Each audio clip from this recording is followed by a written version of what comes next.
Graça e paz, queridos, Pastor Alexandre aqui, e hoje a gente vai falar de Gênesis capítulo 31. Mas eu vou soltar a vinheta. Enquanto estiver passando a vinheta, não se esquece não, se inscreve no canal, curte, compartilha. Quanto mais a gente curte, compartilha, comenta, mais o YouTube mostra para outras pessoas essa palavra. Amém? Então, logo depois da vinheta, vem comigo que eu vou te explicar Gênesis capítulo 31. Amém, querido?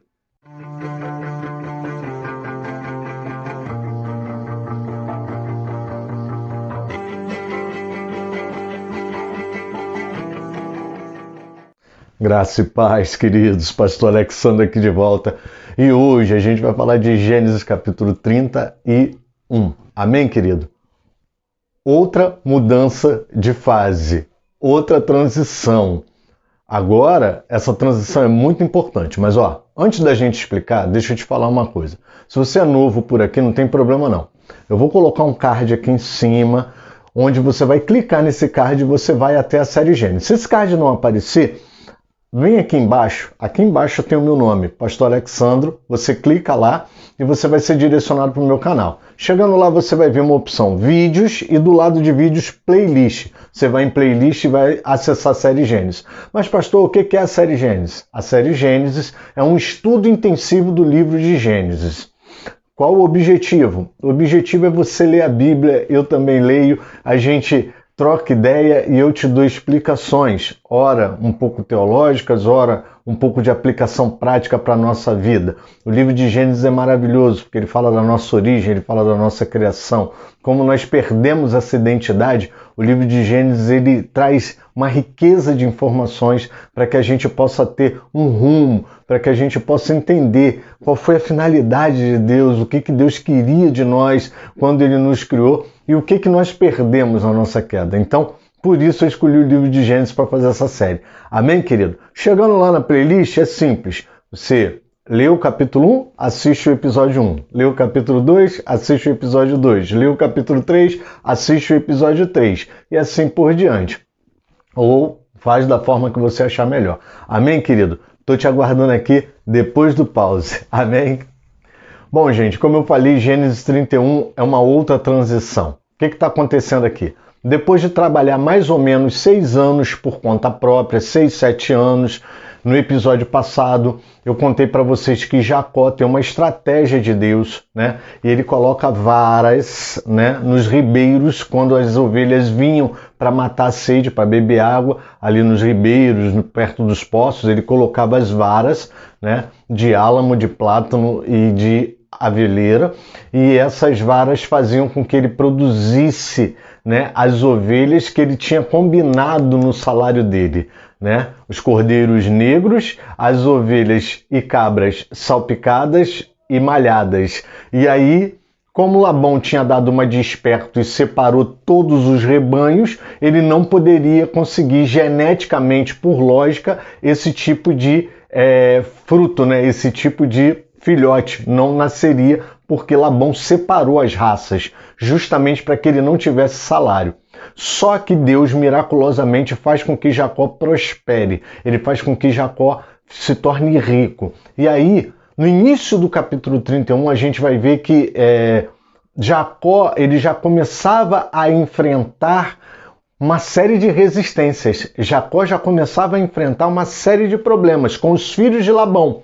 Mais uma vez, a gente vai ver meio que o resumo de vida que a gente está vendo dos patriarcas. Abraão teve esse problema da inveja, Isaac teve esse problema da inveja e voltou para sua terra natal, e Jacó começa a ter o mesmo problema de inveja. Os filhos de Labão começaram a tratar ele mal e a Bíblia vai dizer, no início do capítulo 31, se você leu, você vai ver lá, que o próprio Labão já não olhava mais para Jacó com a mesma receptividade.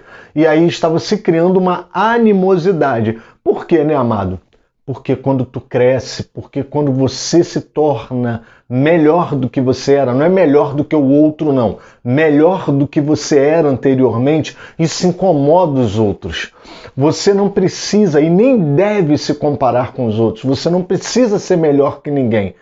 Você a cada dia tem que ser melhor que você mesmo. E aí, amado, quando a gente se torna um pouco melhor do que nós éramos antes, isso incomoda. Seja do ponto de vista intelectual, seja do ponto de vista financeiro, seja do ponto de vista social, não importa. Qualquer mudança que acontece na nossa vida incomoda alguns, porque tem algumas pessoas que não vivem para si, mas vivem em função dos outros. Os irmãos conseguem me entender? Você está me entendendo? Tem gente que vive em função dos outros. Então, quando qualquer um dos outros melhora, isso incomoda essas pessoas, porque elas não vivem para si. E isso é muito complicado. Mas essa não é a tônica que eu quero falar nesse capítulo. Acontece que Jacó vê essa animosidade se criando, então ele chama suas mulheres no campo. Você vai ver lá escrito, por que no campo, pastor? Porque ninguém ia ouvir a conversa, nenhum fofoqueiro ia passar perto da tenda, olhar pela janela. Lembra quando Isaac estava conversando com Rebeca, que passou olhou pela janela e viu? Então, Jacó estava evitando isso. O campo, amado, era aberto, entendeu? Campo aberto. Então, ele está conversando com as esposas, ele está vendo quem se aproxima. Ele chama suas esposas para o campo e começa a conversar com elas. Ele fala, olha, o pai de vocês já não está me tratando como me tratava antes, está complicado, a gente agora já tem um volume de bens significativo, eu quero voltar para minha terra porque a coisa não está legal. E as mulheres concordam, porque na verdade as mulheres que são filhas de Labão, elas reconhecem que elas não têm herança diante de Labão. Provavelmente essa fala de Lia e de Raquel nos prova que Labão, ele é um cara egoísta. A gente já está vendo isso, né, amado? A gente está vendo que ele é esperto, que ele trapaceia. A gente está vendo isso se desenhar nesses últimos 3 capítulos. Então, o que acontece? As filhas dão esse testemunho do próprio pai. Olha, nós não temos herança no meio do nosso pai. O nosso pai, ele nos trata como nada. O que elas querem dizer com isso? Que agora a herança delas era do marido. Então tudo que Jacó havia conquistado que se tornou a porção delas. Os filhos que elas tiveram de Jacó é que fariam, né, vamos dizer assim, a genuinidade daquilo que é verdadeiro na vida de Jacó. Os bens que Deus deu a Jacó é que eram verdadeiros e que eram palpáveis, e não aqueles que elas poderiam esperar do pai delas. Provavelmente o pai tinha uma relação com os filhos e que já deixava claro que não haveria nada para essas mulheres, elas não teriam nada. Amém, querido? Então elas falam isso e aí Jacó decide ir embora. Então Jacó junta tudo, né? Você vai ver, ele vai sair aí fugido. Amado, é aquilo que eu falo, a repetição de comportamentos. Jacó, ele fica com medo de Labão se estressar com ele, e ele quer sair fugido, né? Ele quer sair às escondidas, porque na verdade, amado, isso já é uma prática dele lá de trás, e aquilo que eu estou te falando já há 2 episódios, Deus está tratando o caráter de Jacó, Deus ele está ali, ó, moldando o caráter de Jacó, e agora ele vai sair fugido mais uma vez, mas aí, amado, até quando fugir? Até quando sair fugido? E você pode estar aí assistindo e pensando assim, poxa, esse Jacó não é fácil. Amado, todos nós temos manias que carregamos conosco e que temos o grave defeito de repeti-los sem querer mudança, até que Deus entre na nossa vida, tenha um encontro conosco e lá Ele nos transforme. Mas isso a gente vai falar no próximo episódio. Hoje eu quero falar dessa fuga, porque no meio dessa fuga acontece uma coisa interessante. Alguém vai lá e furta os ídolos de Labão. E é Raquel quem furta os ídolos de Labão. Raquel vai lá na casa dos ídolos, provavelmente um cômodo da casa de Labão tinha ídolos, ela vai lá e furta ídolos do seu pai Labão e leva na viagem. Ah, amados, quando Labão se dá por conta de que Jacó saiu fora com seus rebanhos, suas mulheres, seus netos, com tudo, rebanhos de Jacó, tá, amado? Jacó não pegou nada de Labão, não. Quando eu falo seus rebanhos, seus de Jacó. Suas esposas, seus filhos, no caso, netos de Labão. Labão vai atrás dele, amado. Labão vai atrás dele e com uma afronta. Por quê? Porque haviam furtado ídolos da casa de Labão. Mas vamos entender isso melhor? Eu quero ler com você, Gênesis 31, a partir do verso 22. No terceiro dia, Labão foi avisado de que Jacó ia fugindo. Reuniu os seus parentes e saiu ao encontro de Jacó. Por 7 dias de viagem, e o alcançou nos montes de Gileade.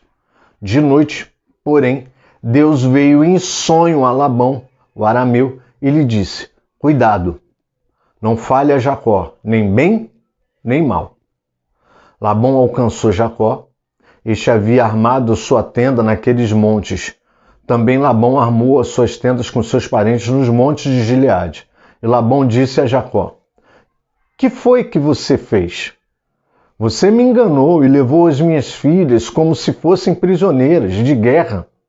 Por que você fugiu em segredo e me enganou e não me disse nada?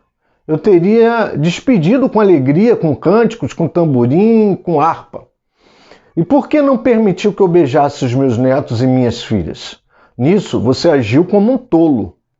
Tenho em minhas mãos poder para fazer mal a vocês, mas ontem à noite o Deus do pai de vocês me falou e disse: cuidado, não fale a Jacó, nem bem, nem mal. E agora que você partiu de vez, pois está com saudades da casa de seu pai, por que roubou os meus deuses? Jacó respondeu: porque tive medo. Pensei assim para que não aconteça que me tome à força as suas filhas, que seja morto aquele com quem o Senhor encontrar os seus deuses. Na presença de nossos parentes, verifique o que pertence ao Senhor. E se estiver comigo, pode levar embora. Acontece que Jacó não sabia que Raquel os havia roubado. Labão entrou na tenda de Jacó, na tenda de Lia e na tenda das 2 servas, mas não achou nada.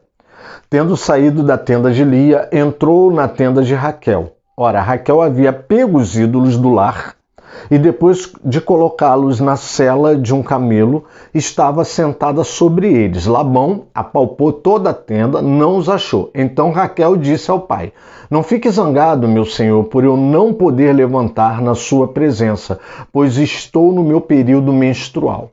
Ele procurou, mas não encontrou os ídolos do lar. Então Jacó ficou zangado e discutiu com Labão, dirigindo-se a Labão, dizendo: qual é a minha transgressão? Qual o meu pecado para o Senhor me perseguir com esta fúria? Havendo apalpado todos os meus utensílios, quais foram os utensílios da sua casa que o Senhor encontrou? Coloque-os aqui diante dos meus parentes e dos seus parentes, para que julguem entre nós dois. 20 anos eu estive com o Senhor. As suas ovelhas e as suas cabras nunca perderam as crias, e não comi um só carneiro do seu rebanho.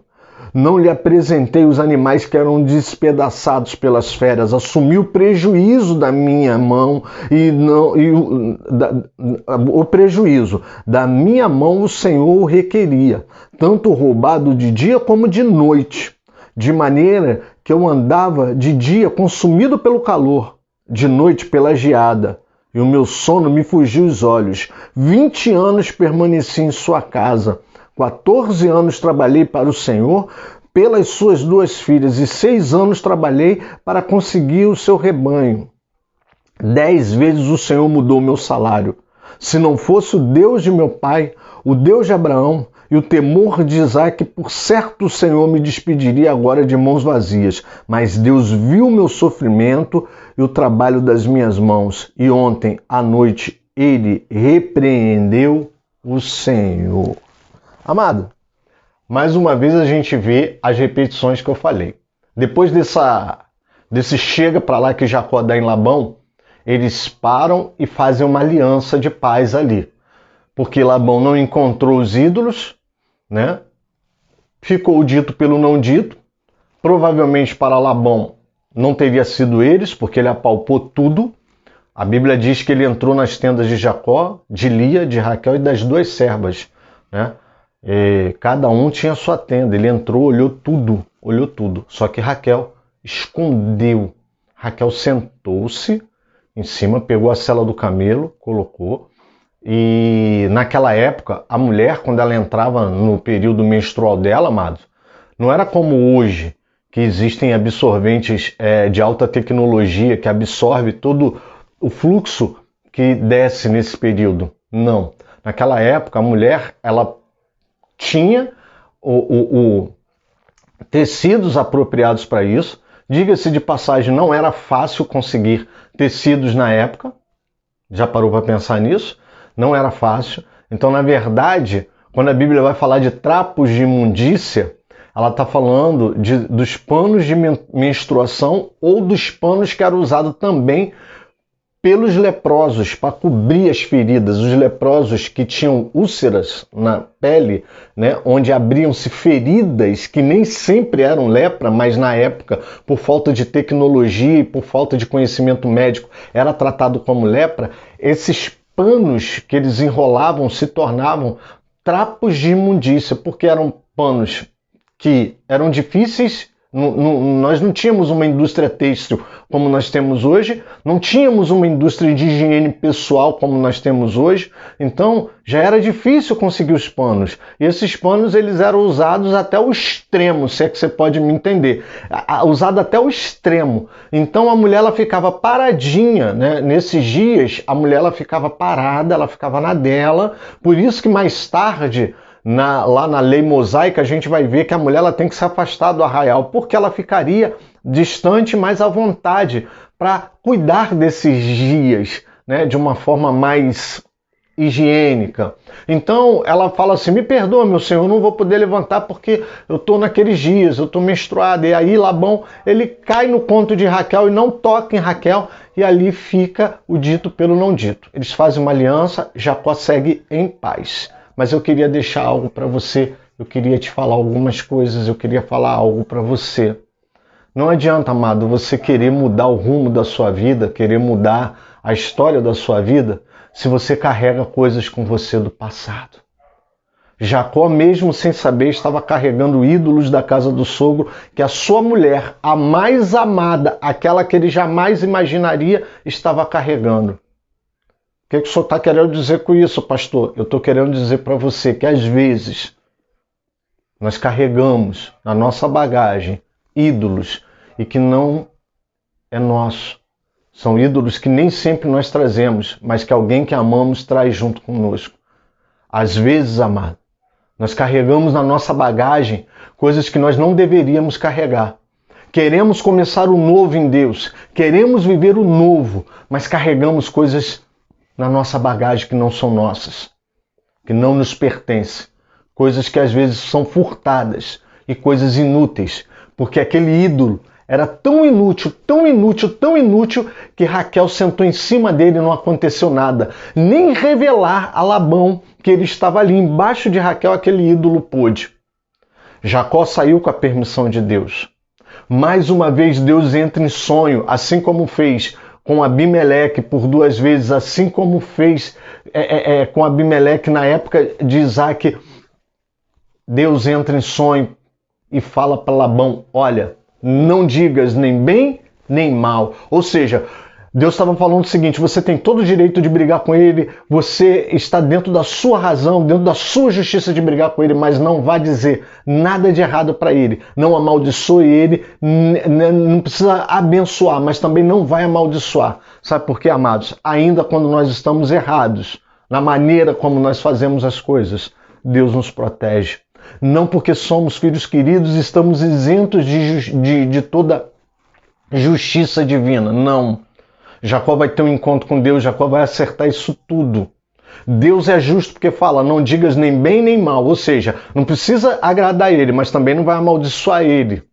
Deus sabia que a forma, o método, é aquilo que eu falo. Amados, é um método. Deus havia dito: vai, volta para a casa do teu pai. Mas é um método. O método com o qual é feito é que às vezes a gente peca.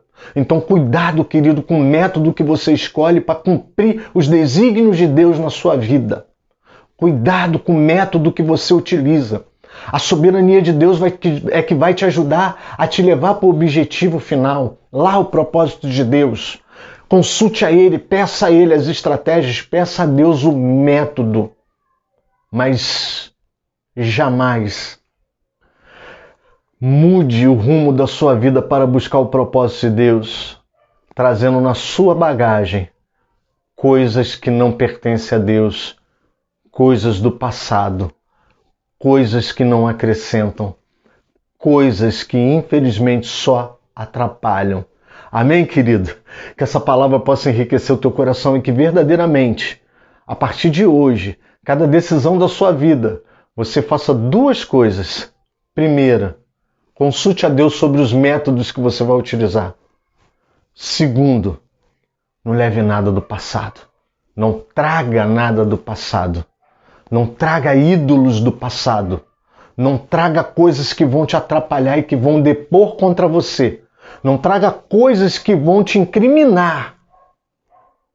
Porque essas coisas, elas geram morte. Jacó falou para o sogro que seja morto aquele com quem foi encontrado o ídolo. Verdadeiramente o ídolo não foi encontrado. Mas a forma como Raquel morre, talvez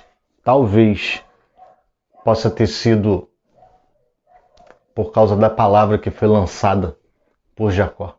Amém, querido? Que essa palavra te abençoe. Fica com Jesus, amado.